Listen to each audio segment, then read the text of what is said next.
Flávia, o título da sua tese é Por que aprender isso, professora? Sentido pessoal e atividade de estudo na psicologia histórico-cultural.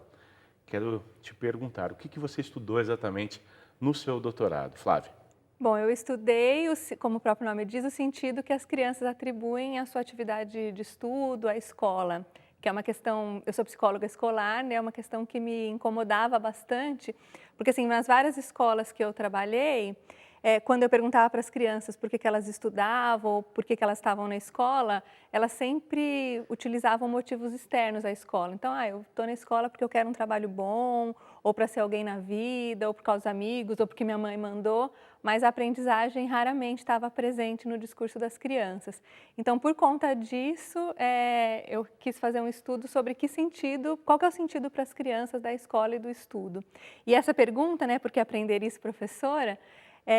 O nome da tese, em vários momentos nós nos debatemos, eu, minha orientadora, eu, meu grupo de estudo, porque pode trazer uma visão utilitarista de conhecimento, né? Como se aprender alguma coisa tivesse uma visão utilitária. Mas depois eu resolvi deixar esse nome, porque eu acho que é um nome que atrai os leitores e porque é uma pergunta que todo mundo, quando foi aluno, se perguntou, quando estava estudando logaritmo ou quando estava estudando alguma coisa que achava que era um pouco abstrata, a gente se perguntava, por que será que eu tenho que aprender isso? E os próprios professores, às vezes, respondiam, um dia você vai saber, ou não importa, você tem que estudar. Então, para as crianças, essa é uma questão muito forte. E daí, depois, quando eu comecei a trabalhar como professora no curso de pedagogia, os meus alunos, às vezes, me perguntavam isso, por que eu tenho que estudar determinado conteúdo? Então, o nome da tese tem a ver com essa questão, que é uma questão, inclusive, pessoal, mas o estudo foca, né, a pesquisa ela está enfocada em qual que é o sentido para as crianças, né? Para elas, qual que é a importância do estudo, da escola, ou seja, é uma pesquisa que analisa a escola a partir do ponto de vista das crianças. Acho que essa é a questão central. E por que você decidiu estudar exatamente esse tema, elaborar essa pergunta ou as perguntas que As vieram? per- é, então, eu já tinha passado por várias escolas como psicóloga escolar, e como psicóloga, quando você chega numa escola, as questões que os professores trazem para a gente são sempre questões de aprendizagem. Há crianças na escola que não aprendem, ou há muitos problemas de indisciplina, por favor, psicólogo, venha resolver o problema. Né? O psicólogo é visto um pouco como resolvedor.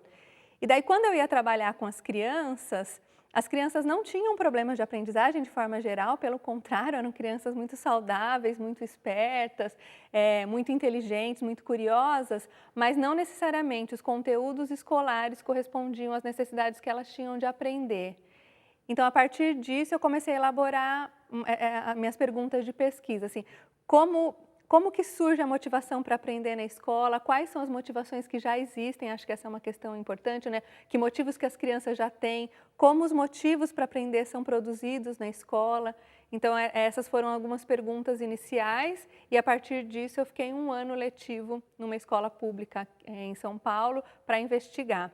E daí o conceito de sentido pessoal, ele é um conceito teórico, não é o sentido como a gente entende no senso comum. O sentido pessoal é um conceito fundamental dentro da psicologia histórico-cultural. Deve ser entendido a partir da dialética entre a atividade humana e a consciência. O sentido pessoal expressa a relação subjetiva que cada um de nós estabelecemos com os significados sociais e com as atividades humanas. Entre os principais teóricos da psicologia histórico-cultural estão Lev Vygotsky, Alexei Leontiev, Alexander Luria, Daniel Elkonin, Piotr Galperin. E, a partir disso, eu comecei a elaborar essa pesquisa para entender um pouco para as crianças qual que é o sentido da atividade de estudo, qual que é o sentido de estar na escola. Eu já tinha desenvolvido no mestrado uma pesquisa sobre o sentido para os professores, e daí eu resolvi dar continuidade focando os alunos e os estudantes que nem sempre são escutados dentro da escola. Eu imagino que você, enfim, ao se deparar com essas dúvidas, enfim, elaborando ali um projeto de pesquisa, você tem elaborado também uma hipótese, algumas hipóteses. Eu queria saber qual era exatamente essa sua hipótese e se você conseguiu confirmá-la. E a que resultado chegou a sua pesquisa, o que você descobriu exatamente? Eu tinha uma hipótese de que as crianças, elas não eram donas da sua própria atividade escolar. que era assim a hipótese, né? Observando as crianças na escola, em vários momentos elas mostravam que não tinham clareza de que, o que faz elas reprovarem ou não, ou o que faz elas terem uma boa nota ou não. Por exemplo, eu lembro de uma criança que era um aluno muito bom em termos de aprendizado, mas muito indisciplinado. E o grande medo dele é que ele ia reprovar no final do ano. E para ele era difícil de entender que, não, eu consegui aprender a ler e escrever, está tudo certo em relação a isso, mas eu sou indisciplinado. O fato de ser indisciplinado, ele entendia que faria com que ele reprovasse. Então, eu percebia que as crianças não tinham muita clareza do que é que produzia os resultados escolares. Então, a minha hipótese inicial era de que o sentido para a escola, para as crianças, não era um sentido que elas construíam, mas era externo a elas. Então, eu faço porque a professora mandou, eu não sei o que faz ou não eu reprovar, mas é alguma coisa externa. Então, essa é uma das minhas hipóteses. E isso acabou se confirmando.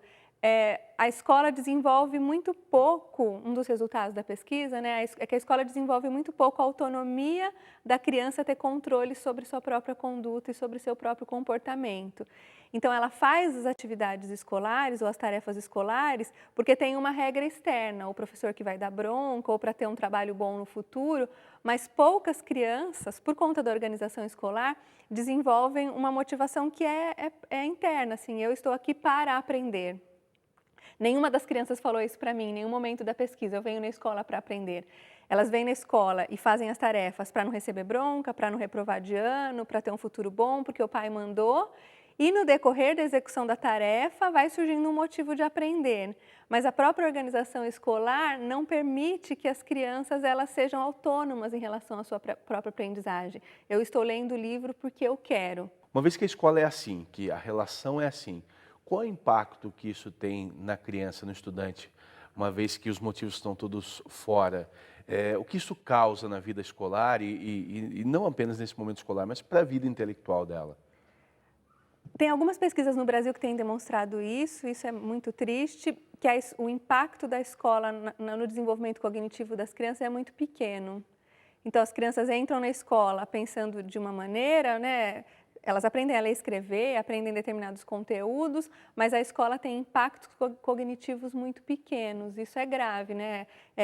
Pensar que uma criança entra na escola com 6 anos atualmente, né? Com 6 anos e vai sair com 17 anos e poucas mudanças foram produzidas, é bastante grave. Então, essa é uma dos resultados da escola hoje. A escola tem produzido pouco desenvolvimento cognitivo, por mais que tenham surgido várias teorias para pensar a escola de uma outra maneira, teorias inclusive da psicologia, a escola ainda ela prega a memorização, a cópia, o fazer igual. Uma das coisas que eu observei na minha pesquisa é que quase todos os dias as crianças tinham tarefas de cópia. De copiar da lousa ou de copiar do caderno. A cópia tem algumas vantagens, né? A criança fica mais rápida, desenvolve a coordenação motora e tudo mais.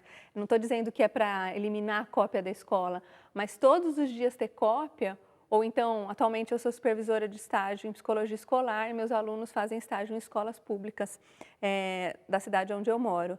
E isso acontece em alunos do ensino médio, ensino fundamental 2. Então, alunos de sétimo ano, 8º ano, copiando coisas do livro, ao invés de pensar uma atividade que produza desenvolvimento, eu entendo que isso é bastante grave. Então, acho que esse é um dos motivos. A escola ela ainda é uma escola muito, eu brinco, né? Uma escola do século XIX. A gente tem aula da mesma maneira que os nossos pais, da mesma maneira que os nossos avós. Não estou negando que houve avanços na escola, claro que houve. Mas ainda eles são muito pequenos frente aos desafios que a gente encontra hoje, né? São crianças que estão na internet, que assistem muitas horas de televisão, que brincam, que conversam, que usam Orkut, que usam Facebook, mas nada disso é apropriado na escola. Tem uma menina que me chamava muita atenção na escola onde eu fiz a pesquisa, que ela não sabia ler e escrever. Ela já estava na 4ª série, tinha 12 anos, 3 reprovações, e o caderno dela era só cópia, então o caderno dela era cheio, mas ela não sabia ler e escrever, mas ela tinha um Orkut. Assim, se ela não sabe ler e escrever, como ela tem o Orkut? No Orkut ela se comunicava, ela mandava mensagem, então ela sabia ler e escrever. mas ela não sabia ler e escrever na escola, ela sabia ler e escrever no Orkut. Então, o que que acontece? Que distância é essa entre a escola e a vida dessa menina? Isso me inquietava muito, assim. Até pensava em continuar a pesquisa investigando um pouco os Orkuts, os Facebooks, para ver como que isso acontecia lá, né? Como os professores entram nisso? Até aproveitando que o seu mestrado Sim. investigou isso, porque eles estão inseridos dentro dessa prática social, não é algo que acontece do professor para o Não, aluno, né? Eles não. estão ali se relacionando dentro dessa mesma estrutura, né? Claro. Para os professores tudo isso é muito sofrido, porque assim, toda escola pública que eu vou, e já foram muitas, eu sempre encontro professores muito bons, professores comprometidos, professores preocupados, professores engajados, professores tentando mudar a sua aula. Então, no caso da pesquisa de doutorado, a professora era simplesmente assim, a professora dos sonhos, né? Professora que planeja as aulas, que está pensando, que procura inserir as tecnologias na aula, levava livros didáticos, conversava com os alunos, mantinha uma relação afetiva com os alunos. Então, eu já encontrei em muitos lugares professores bons, interessantes, mas a própria estrutura da escola, da escola pública, como ela está hoje, é uma estrutura tão burocrática que acaba impedindo que o trabalho do professor se desenvolva plenamente. Então, os salários são baixos, o professor tem que dobrar ou triplicar a jornada para conseguir um salário adequado.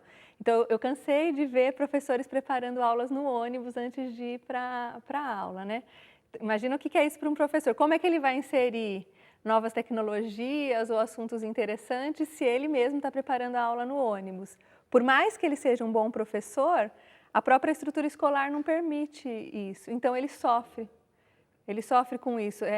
Na minha pesquisa de mestrado, por exemplo, todos os dias que eu participava das reuniões pedagógicas, eu fazia um diário de campo e com o que acontecia. E ao final da pesquisa, quando eu fui olhar para todos esses diários de campos, quase todos os dias tinha relato de adoecimento docente.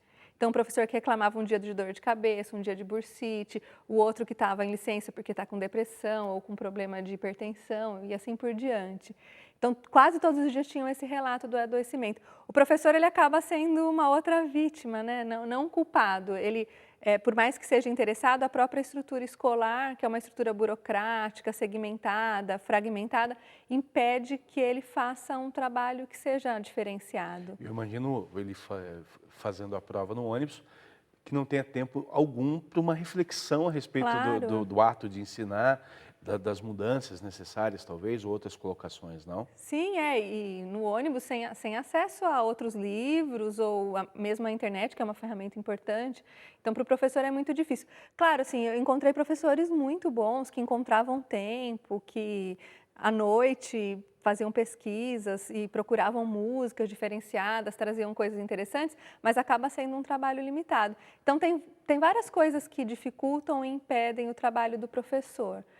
Por exemplo, a hora da reunião pedagógica, que a meu ver seria uma hora para pensar, planejar pedagogicamente, tem tantas questões burocráticas impostas seja o sistema estadual ou municipal de ensino, né? Tem que preencher tarjeta, filipeta, diário, planilha com o nível de desenvolvimento dos alunos. São coisas importantes, mas acabam tomando um papel maior do que deveria ser. Então, assim, o pedagógico, embora sejam instituições pedagógicas, o pedagógico acaba ficando em último plano. O burocrático, ele acaba ganhando um status mais importante do que o próprio pedagógico.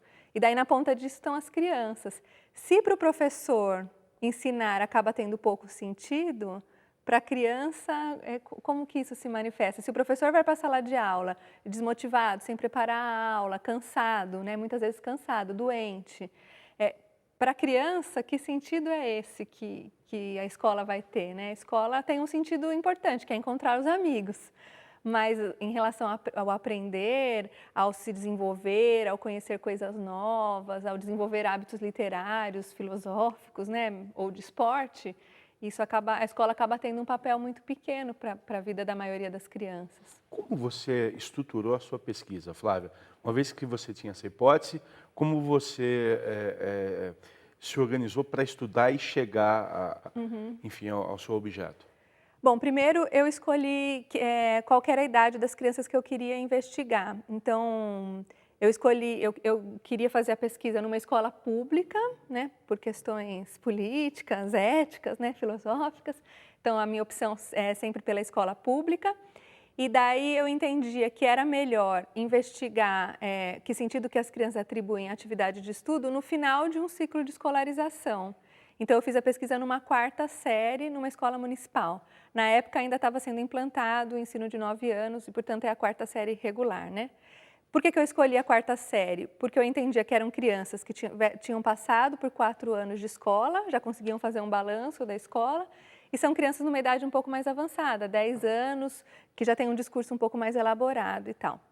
Então, eu fiquei 1 ano letivo nessa turma. No primeiro momento, eu só observava as crianças, depois eu criei uma estratégia que eu chamo de situação orientada de aprendizagem, que eu passei a sentar na carteira das crianças para olhar como elas aprendiam e também para ajudá-las.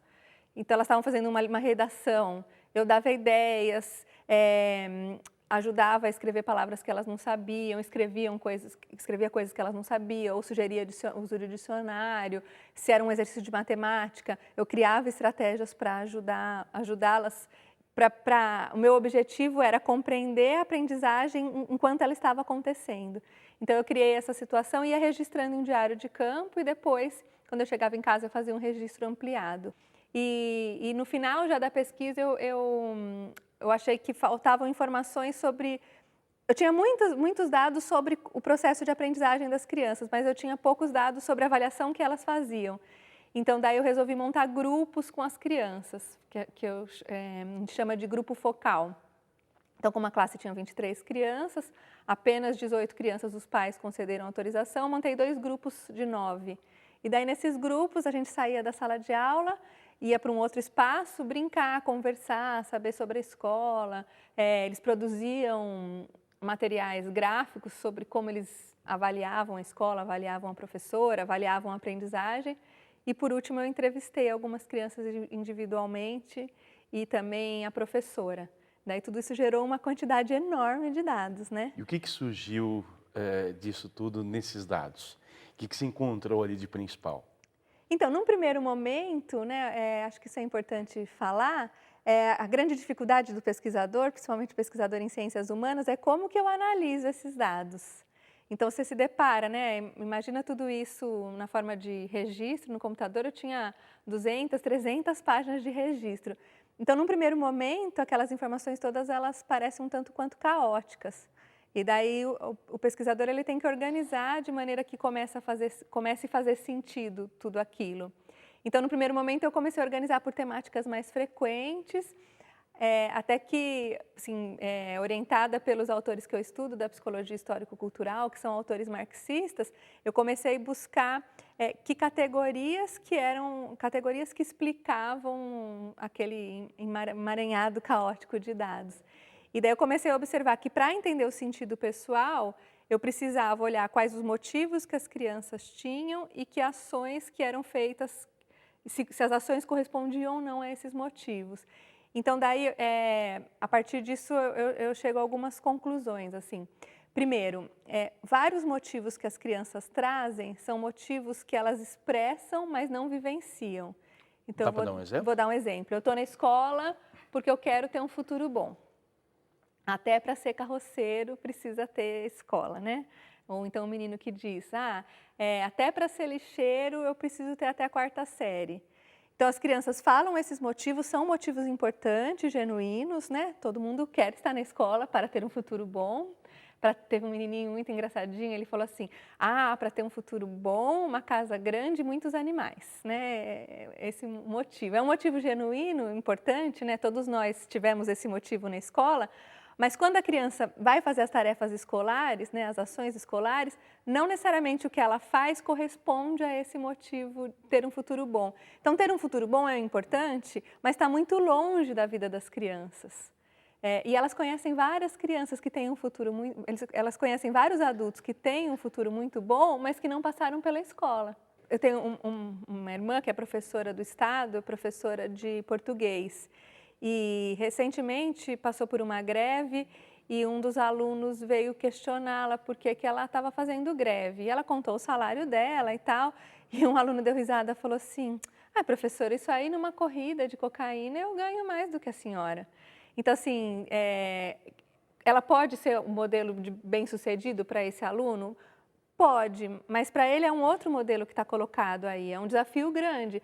Então, como a escola promete que se você for bem na escola, você vai ter um futuro bom, e esse aluno está vendo que o professor que estudou pra caramba, está fazendo mestrado e tudo mais, não tem o futuro que ele quer, mas que o traficante tem, para a criança isso cria uma ruptura enorme. A escola promete uma coisa que ela não cumpre, porque ter o terceiro grau, antigo terceiro grau, atual ensino médio completo, não significa que eu vou ter um emprego adequado. E eu posso ter um emprego legal, bacana, ou ganhar dinheiro mesmo sem ter o terceiro ano completo. Claro que as pesquisas têm mostrado que quanto mais escolarização o sujeito tem, melhor na vida ele vai estar e tudo isso. Mas para a criança é uma relação muito indireta. E não é criança pequena só, para o adolescente também, um adolescente de 15, 16 anos, por mais que ele tenha preocupações sobre que profissão ele vai ter e tudo mais, assim, pensar no mercado de trabalho é muito abstrato. Agora, quando na própria atividade de estudo a criança encontra uma motivação, fica muito mais fácil de prender a atenção da criança na escola. É o que eu chamo na minha tese de ações geradoras de motivos de aprendizagem. Ações geradoras de motivos de aprendizagem são atividades que, a princípio, não correspondem diretamente a um ensinamento ao aluno, mas que levam a criança a aprender durante o processo. Uma visita ao teatro é um bom exemplo. Os alunos vão encarar o passeio como motivo para a diversão. A professora, no entanto, pode aproveitar para identificar na temática da peça assuntos que possam ser trabalhados antes e depois da ida ao teatro. Então, ela começa a ação porque a professora mandou, mas o resultado é tão bacana no decorrer, vai produzindo tanto entusiasmo no decorrer da atividade, que essa ação vai gerando motivos genuínos de aprender, não são mais motivos externos, são motivos internos. Então, acho que essa é uma grande discussão que eu faço na minha tese. Que motivos são esses que as crianças trazem? Que são motivos externos, são importantes, são motivos sociais, mas não são motivos internos, né? E que motivos são esses que a própria criança traz? É meu, eu quero aprender porque é bacana, ou porque é legal, ou porque durante o processo de execução da tarefa eu percebo que eu vou me desenvolvendo. Acho que todo mundo já passou por isso, né? Começa fazendo uma atividade que a mãe mandou, mas no decorrer do processo vai ficando tão legal que você se apaixona por aquilo. Eu acho que esse é um dos grandes desafios do professor hoje, pensar como ele conduz a atividade dele no sentido de produzir motivos genuínos, motivos internos, e não motivos externos, motivos expressos só. Você, Flávia, durante o teu período de pesquisa, você passou um pouquinho mais de um semestre ali, 7 meses, né? Na Espanha, pesquisando com a Bolsa Sanduíche da FAPESP. Te ajudou na pesquisa? Foi importante para o teu trabalho de doutorado? Foi importante em alguns sentidos, né? Foi importante porque a experiência de você conhecer pesquisadores internacionais, de ter uma visão mais internacional de pesquisa, ela é fundamental. A gente não pode ficar achando que é só a pesquisa de campo ou só as referências nacionais elas são suficientes. Eu acho que a proposta dos programas de doutorado sanduíche é justamente a internacionalização da pesquisa. Então, no grupo que eu frequentei, na Universidade de Carlos III de Madrid, era um grupo que tinham pesquisadores espanhóis, mas também, em determinados momentos, eu tive contato com pesquisadores argentinos, pesquisadores mexicanos. Então, isso é muito bacana de você conhecer essas várias perspectivas de trabalho, de pesquisa, sair um pouco do seu mundinho, né? Acho que isso é recomendado a qualquer pesquisador que queira ser pesquisador de fato. Isso é importante, eu recomendo para qualquer pesquisador que queira ser pesquisador mesmo. Como você acha que como o seu trabalho pode ajudar, enfim, na disciplina da psicologia, da educação? Como você contribui para a ciência no Brasil com o trabalho que você fez? No caso da psicologia escolar, uma das temáticas que tem sido estudada, discutida desde os anos 80 é a questão do fracasso escolar. E, tradicionalmente, na psicologia escolar, numa visão mais crítica, nós já entendemos que o problema da aprendizagem não está na criança, não está no professor, mas que a gente precisa entender um pouco mais a dinâmica da escola, as políticas públicas e tudo mais. Mas eu acho que meu trabalho dá uma contribuição nesse sentido, porque por mais que a gente não possa culpabilizar nem criança nem professores, a gente precisa entender o que eles pensam sobre a escola, para sair de uma análise sociológica e pensar uma análise psicológica do fenômeno fracasso escolar, psicológica, mas não psicologizante. Então, claro que há uma dimensão individual aí do fracasso, do aprender, dos problemas de aprendizagem, e olhar para essa dimensão individual é importante desde que a gente não entenda que, tá vendo, é a criança que não quer aprender. Então, eu acho que a minha pesquisa traz uma contribuição importante nesse sentido. Crianças não estão aprendendo na escola, mas elas não estão aprendendo não porque elas têm problemas de aprendizagem de jeito nenhum, são crianças saudáveis, mas como que elas estão inseridas na atividade escolar, o que acontece na atividade escolar que dificulta ou impede a aprendizagem. Na medida em que um professor ele conhece esses mecanismos, eu acho que ele pode repensar a aula dele, ele pode pensar, inclusive, como ele planeja as aulas, como é a organização do ensino. Então, eu acho que essa é uma das contribuições principais. Flávia, muito obrigado pela sua participação, pela entrevista. Parabéns pelo seu trabalho, Flávia. Obrigada, Rodrigo.